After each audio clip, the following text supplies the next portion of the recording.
a dit il va nous parler de Crazy Food Truck. Là, pas de mec en level 999. Par contre, niveau cuisine, on n'est pas loin. Et c'est pas le train de Heu, l'isekai, enfin, c'est pas le camion de l'isekai, c'est bien. non, Ça aurait pu! mais on est quand même sur un OK. gars balèze, hein. On n'est pas sur un gars qui est 999, mais il doit être 998. Ah ah. Ouais, Crazy Food Truck, c'est 3 tomes qui sont terminés. Là, pour le moment, on a le premier Mm, pour 7,95 du côté de Kiyun. mm. C'est Ogaki Rokuro qui est derrière tout ça et ce n'est pas un shonen, c'est un seinen. Ouh. Alors, je sais pas trop comment aborder cette critique. Je pense que je vais faire comme ce que j'avais en tête. Je suis plutôt bon public. Ouais, J'aime bien manger plein de choses. La ouais. bouffe, en plus, j'ai commencé à le lire quand j'avais faim et qui Oh, ouvre sur un gars justement qui s'appelle Gordon Goliath, yes. qui a son food truck et qui commence à faire cuire du bacon et qui se fait un sandwich bacon, laitue, tomate. Genre, t'en peux plus, le truc est trop bien. Tu te dis, oh, on va bien Bah manger maintenant chaud et j'ai tout, ça faim. va être cool. Ouais. Et en fait, j'ai eu beaucoup de mal à accrocher. C'est la première fois, enfin, ça fait longtemps que justement, normalement, je suis plutôt bon public, hein, mais là, Ouais. j'avoue, j'ai eu beaucoup de mal. Je sais pas si c'est le fait d'avoir beaucoup trop mangé de Sakamoto, de Fable, de Voix du Tablier, de One Punch Man, de Ah. Mashle, mais il y a un côté en fait où Gordon Goliath, en fait, donc lui, son délire, c'est qu'il a son food truck. Il sillonne un monde post-apocalyptique, très Mad Max dans l'idée où il y a du désert partout. Il y a des moments où il va expliquer oh, bah là, tu vois, il y a du corail. Ça veut dire qu'avant, ici, il y avait la mer, mais aujourd'hui, il n'y a plus la mer. C'est une galère. Bref, c'est la merde, littéralement. Il sillonne le monde entier pour vendre justement. Bah, ça a l'air d'être délicieux, hein, tous ces sandwichs, etc. Mais il n'y a personne. Genre vraiment, dans le manga, ils te disent ouais, ça fait une semaine qu'ils se baladent. Il n'y a pas un client. Bref, c'est compliqué, mais il arrive quand même à tenir. Donc on ne sait pas comment il fait. Il doit avoir probablement une somme invincible dans son compte en banque, mais quoi qu'il en soit, voilà, il arrive à survivre et puis il Ouais. trouve en plus la nourriture en justement sillonnant ce monde. Euh, à un moment donné, tu vois, il va percuter une sorte de sac de couchage ou l'éviter plutôt, pas percuter, mais l'éviter. Il pète des bières. Les bières, c'est une denrée rare dans ce monde-là.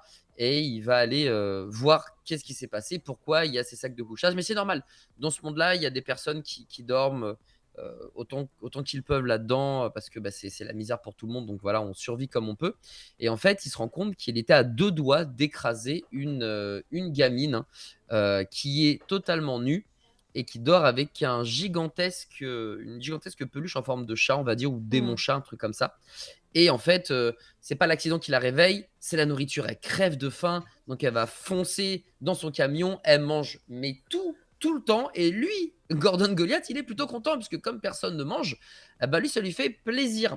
Il y a un énorme bémol au-delà du fait que vous vous doutez bien qu'avec un nom comme Gordon Goliath, cet homme-là n'est pas que chef cuistot, c'est pas que Gordon Ramsay dans l'idée, mais il a un passé qui fait que ce gars-là, je vous disais, vous savez, les One Punch Man, les Mashle, les gars beaucoup trop forts, etc. Il y Yes. a un passé qui le rattrape et vous comprenez assez rapidement que oui, ce gars-là avant c'était un sacré level 998. Mais ça, à la limite, c'est pas très grave, tu vois. C'est pas très grave, c'est cool. Les dessins sont hyper propres. Genre, honnêtement, c'est très carré dans l'axe. Très belle gestion des noirs à certains moments. Mm. Les gros plans sont magnifiquement détaillés, surtout au niveau du visage. Franchement, j'avoue, ça carie de fou. Il y a des très belles J'avoue. phases également quand on est dans de l'intensité, surtout d'action. Bah pareil, c'est carré. Honnêtement, j'ai rien à dire. Le manga est beau, le manga peut facilement se prendre en main. L'œuvre, tu peux plonger vraiment sans trop de soucis, pour être honnête, même si c'est un seinen et qu'on va avoir des choses un peu plus dark. Mais il y a un truc, malheureusement, et je suis peut-être un vieux con, Mm. mais cette adolescente qui a tout le temps faim, qui s'appelle Alissa. Donc je me demande s'il n'y a pas un côté Harissa, Alissa, tu vois, je me demande s'il n'y a pas un jeu de mots vis-à-vis de ça, parce que vu qu'elle ne fait Peut-être. que manger H24, Effectivement, ça je me doit, dis, et tu vois, ça doit vraiment être vrai, hein. Il doit y avoir un il doit y truc. avoir peut-être un truc comme ça, tu vois. Et en Ouais. fait, cette jeune demoiselle, elle est recherchée par l'armée et Gordon Goliath va s'attacher à elle et va finalement l'extirper de situations hyper périlleuses. Et c'est ainsi que je pense qu'il y a le fil rouge qui va se. Enfin, le fil rouge, c'est en 3 tomes, donc ça va aller vite, mais c'est là-dessus que le duo finalement prend vie. Le truc, c'est que cette nana-là, dans le tome 1, la moitié du temps, j'exagère un peu, mais la moitié du temps où tu la vois, elle est à poil. Et quand je dis à poil, c'est qu'elle est à poil. Et quand Ah je vous ouais. dis que on la voit, c'est que on la voit. Il y a pas de bail, genre, elle porte un soutien-gorge. À un moment, elle porte une petite culotte, mais tu la vois vraiment. Alors, elle a des formes Ouais. Miss Univers. Je pense qu'elle peut vraiment postuler pour Miss Univers, vraiment sans aucun problème. Elle a une poitrine parfaite, des courbes parfaites. Tout est parfait chez elle. Elle est dessinée parfaitement. Donc, respect aussi du coup au mangaka qui apparemment est très calé sur l'anatomie féminine. Il a bien Euh, étudié. il a bien étudié à l'école, il a vu beaucoup de vidéos, je pense, hein, pour être sûr de ne pas faire des bêtises. Et tu la vois parfois dans des pauses où elle va manger une soupe et tu vas voir le filet dégouliné sur sa poitrine avec le détail des tétons, etc. Mais il y a un problème majeur quand même. Et encore une fois, c'est là où je suis peut-être le vieux con. Mais en tout cas, ce n'est que mon avis et vous avez le droit de penser totalement l'inverse. Et il n'y a aucun problème avec ça. Mais c'est que cette nana a 17 ans. Et en fait, quand tu lis ça, moi, je t'avoue que ça m'a sorti instantanément de l'œuvre. Je comprends qu'il y ait des lolis de 14 ans, et en fait, c'est des sorcières qui en ont 4000. Je peux comprendre que, parce que c'est le Japon, etc. Bon, écoute, ils ont des mœurs différentes, on est des vendeurs du Japon et tout, écoute, ok. Prof, il Des s'étouffe. sorcières de 14 ans qui en ont 5000 en mini-jupe, avec des zooms sur le petit bout de fesse, bon, allez, ça passe. Voilà, tant pis, ça passe. Mais là, une meuf à poil, H24, de 17 piges, et pour te faire comprendre que c'est une sauvageonne, parce que c'est une sauvageonne, littéralement, mais qu'elle est super balèze parce qu'elle casse des bouches de fou malade, tu la mets à poil au début, pas de souci. Pas de problème. C'est pas le souci. Mais que tout au long du tome 1, Gordon s'est obligé de lui dire rhabille-toi, habille-toi, habille-toi, habille-toi, et qu'elle ne s'habille pas, et qu'à un moment elle s'habille pour, du coup, on ne sait quelle raison, ça n'apporte rien à l'œuvre. Rien du tout. Genre, vraiment, 3 pages, ça aurait largement suffi. Et je suis Pour la peut-être, blague, quoi, je pour veux le gag, réacter un ouais. peu. Hmm. Tu vois, je veux réacter un peu, je suis désolé. Non, mais tu as Mais raison c'est, de dire ce que tu veux. pour moi, et encore une fois, désolé Kyun, et c'est que mon avis, c'est pas le cri du mochi. Dans ces cas-là, on fait une parenthèse. C'est moi, Adibou, c'est pas le cri du mochi. C'est à chier. Je trouve ça, c'est pauvre, ça vaut rien. Ça fait, je sais même pas à qui ça fait plaisir en vrai de voir ça. Ok, c'est un SNN, donc on peut faire des choses plus adultes, et j'entends totalement. Si ça avait été un shonen, je me serais probablement fracassé le crâne contre le bord de mon bureau.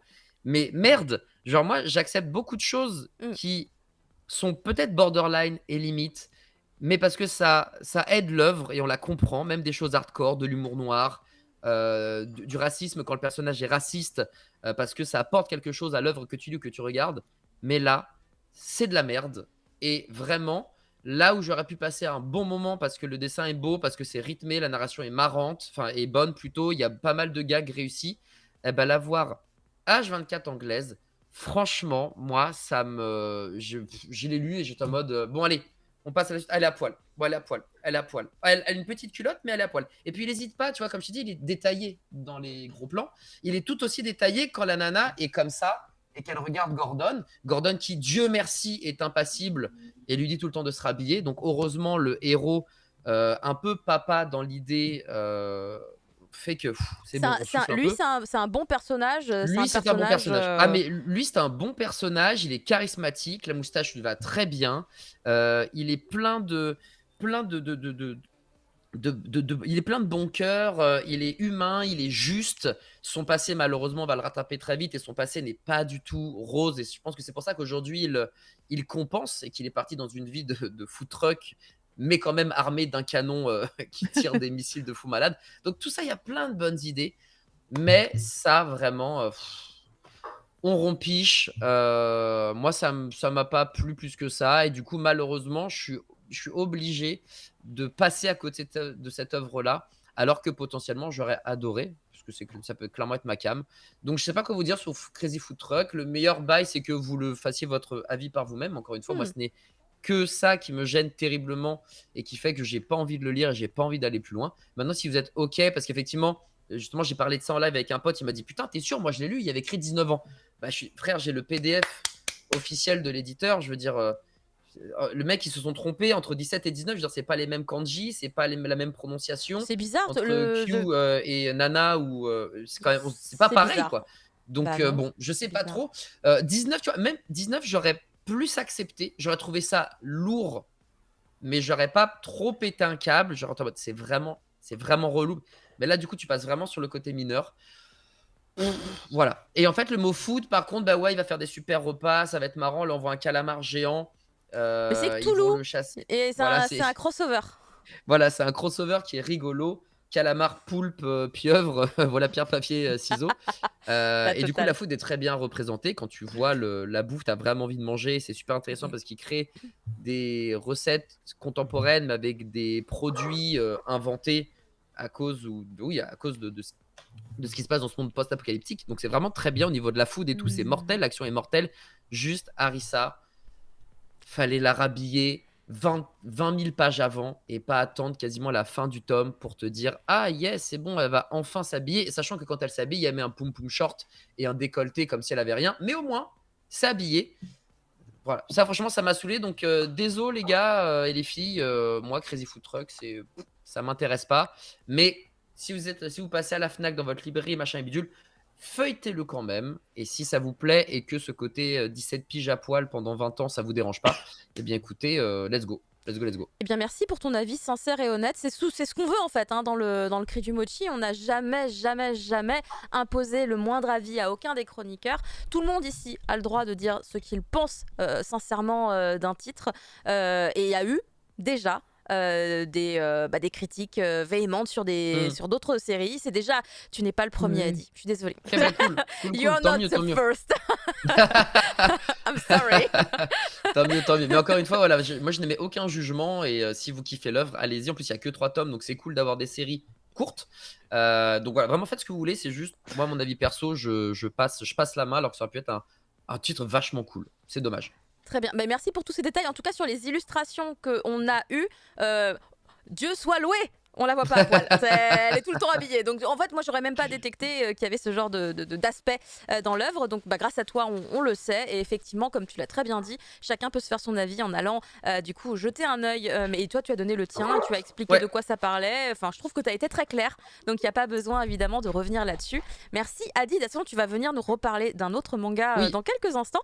On va passer au titre suivant. Et pour le suivant, c'est pas la même ambiance.